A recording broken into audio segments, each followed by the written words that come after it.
पुण्यात्माओं, आध्यात्मिक ज्ञानहीनता के कारण हम अपने मानव शरीर को, इस मानव जीवन को संसारिक कार्यों में ही नष्ट कर जाते हैं, जबकि इस मानव शरीर का एक विशेष कार्य परमात्मा ने बताया आकर के कि मनुष्य जीवन केवल परमात्मा की भक्ति के लिए प्राप्त हुआ है। यदि आप जी परमात्मा की भक्ति करते रहोगे तो आपके सांसारिक कार्य भी उस गॉड पावर से, परमात्मा की शक्ति से आसानी से होते रहेंगे और आप अपने सारा जीवन में नहीं कर सकते, परमात्मा चंद ही वर्षों में कर देता है। चाहे पृथ्वी का राजा हो, कितना धनी व्यक्ति हो, जब वो अपने प्रयत्न से थक लेता है और जहां भी कोशिश करता है उसको उल्टा ही पड़ता है, तब वो भी परमात्मा से ही अर्ज करता है। तो इसलिए परमात्मा कहते हैं यदि आप जी पहले ही मेरे से संबंधित हो जाओगे, मेरी पावर का कनेक्शन आपको मिल जाएगा, तो आपको फिर सदा वो सुख मिलता ही रहेगा जो परमात्मा देता है। जब हम दुखी होते हैं परमात्मा की खोज करते हैं। आत्मा को ये पूरा ज्ञान है कि जो सुख भगवान दे सकता है वो इंसान नहीं दे सकता। चाहे राष्ट्रपति से भी आप मेल कर लो, उसकी भी असमर्थता होती है, लेकिन परमात्मा की डिक्शनरी में, परमात्मा के शब्दकोश में असंभव शब्द नहीं है। इसलिए उस परमेश्वर ने आके स्वयं ही यथार्थ ज्ञान बताया है, क्योंकि जब तक भगवान आकर स्वयं ज्ञान नहीं देते तब तक इस काल भगवान के द्वारा भ्रमित संत, साधु, फकीर, ब्राह्मण, मुल्ला काजी, ये जो भी जिस धर्म का प्रवक्ता है, वो काल प्रेरणा से और अज्ञानता के कारण वो इस काल भगवान की ही महिमा बताता है, जो ना सुख दे सकता है, केवल दुख ही दे सकता है। यदि कोई व्यक्ति आम की महिमा बताकर और बबूल का बीज दे देता है कीकर का, वो गुण तो गा रहा है आम के कि शीतल छाया होती है, कांटे रहित होता है, मीठे फल लगते हैं। आम के गुणों में तो ऐसा ही लिखा है, लेकिन बीज बबूल का बीज देने से वो उसको कांटे ही प्राप्त होते, आम नहीं प्राप्त हो सकते। ठीक इसी प्रकार जितने भी परमात्मा से अपरिचित ऋषि, महर्षि, ब्राह्मण, गुरु, मुल्ला, काजी, पीर हुए हैं,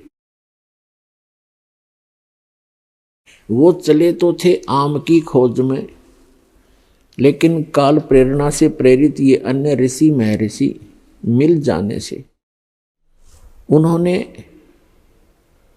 बबूल बोली, किक्कर बीज ली आम के धोखे में।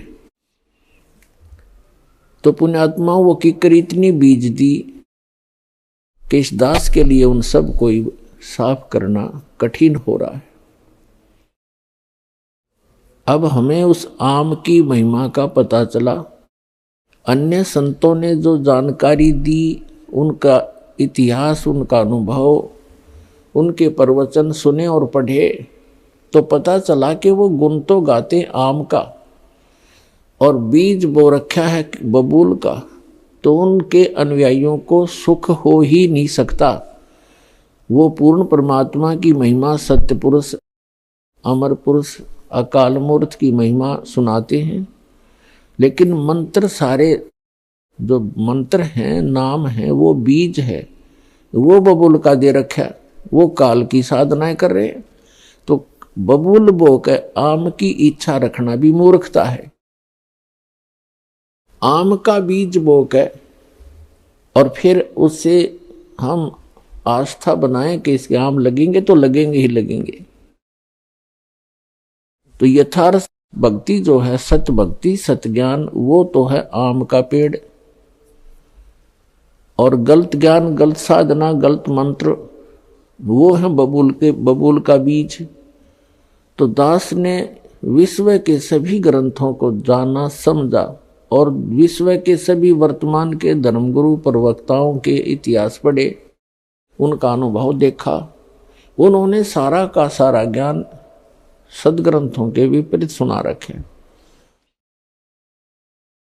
और जिसका भयंकर परिणाम उनके अनुयायियों को भोगना पड़ रहा है। कोई सुखी नहीं। परमात्मा के लिए निकले थे, जहां से चले थे वहीं खड़े हैं। उल्टे दुख और शुरू हो गए उनको।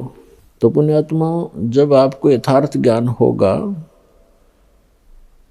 तब आपको पता चलेगा कि सचमुच अभी तक तो हम अपना व्यर्थ जीवन कर रहे थे।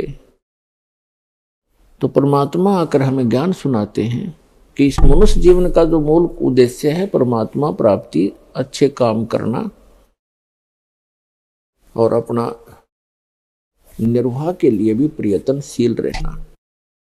और निर्वाह भी भगवान ही दया बख्शेगा तब होगा। वैसे तो जब तक आपको पूर्ण परमात्मा नहीं मिलते, आपको केवल आपका संस्कार ही मिल रहा होता है। संस्कार बनता है पूर्व जन्म के शुभ और अशुभों से। जिनके अशुभ अधिक हैं उनको दुख घने हैं, जिनके शुभ ज्यादा हैं इस किस्मत में तो उनको सुख मिल रहा है। और जिनके संस्कार में, जिनके प्रारब्ध के अंदर, किस्मत के अंदर सुख है, वो चाहे कोई साधना कर रहे हैं या ना कर रहे हैं और कितने पाप कर रहे हैं, तो वो सुखी ही नजर आते हैं हमारे को, क्योंकि उनके पूर्व जन्म की वो बैटरी चार्ज है जो उसने पहले जन्म जन्मांतर में कर रखी है। अर्थात शुभ कर्म संचित कर रखे हैं, संग्रह कर रखे, और वो उसके काम कर रहे हैं। अब चाहे वो भक्ति करे या ना करे, उसको वो तो मिलेगा ही मिलेगा। और जिस दिन वो पुण्य समाप्त हो जाएंगे, उसकी वह बैटरी डिस्चार्ज हो जाएगी, क्योंकि आगे चार्जर ठीक नहीं। भविष्य की जो भक्ति है वो शास्त्र अनुकूल नहीं है, जिस कारण से फिर वो उस व्यक्ति पर आपदाएं आवेंगी, आपत्ति पर आपत्ति पड़ेंगी, फिर बहुत देर हो चुकी होगी। और जिनके भाग्य में दुख हैं, अधिक हैं, तो वो कितनी कोई सी साधना कर रहा है तो उसको दुख ही प्राप्त हो रहे हैं। और उन दुखों के निवारण के लिए वो परमात्मा की खोज में निकलता है। वो जहां भी जाता, ये काल के एजेंट बैठे हैं, वो बेचारा हार थक के और अपना जो हानि है उसको प्राप्त ही कर लेता है और रो रो के अपना समय व्यतीत करता है। तो पुण्यात्माओं, पूरे विश्व में एक ही भगवान है, सबका मालिक वही है, पापों का नाशक वही है, सुखदायी परमात्मा वही है, मोक्षदायक वही है। उसकी भक्ति हमारे तक पहुंची नहीं, और जब वो भक्ति उसकी मिलेगी तो दुख नहीं रहेंगे, वो सुख का सागर है। तो वो भक्ति इस दास के पास है, परमात्मा ने मेहर करी है इस दास के ऊपर।